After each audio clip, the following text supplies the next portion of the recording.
Isang maagang Christmas gift ang natanggap ng isang nanay na 7 taong nangulila sa kanyang anak na OFW.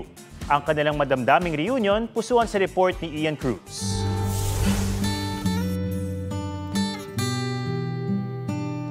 Dili importante ang mga handa, ang importante magbuo ang pamilya malipayon.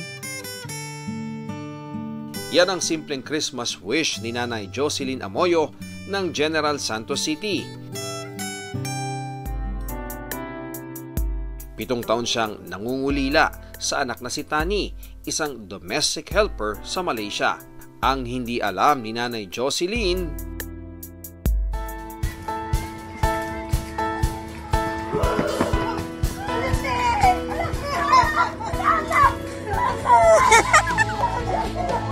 sa sobrang tuwa, napakalong pa si Jocelyn sa anak. Nalipay kayo ko nga karoon lang din niya pas kami magkita. Kaya sobra kadugay sa panahon niya. Tangkod yun sa langit akong kalipay. Nga naabot siya. Ang pag-uwi ni Tani.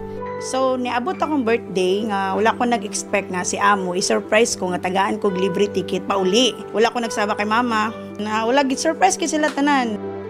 Kaya ang inang madalas mag-isa sa bahay, hindi malulumbay dahil kapiling ang anak ngayong Kapaskuhan.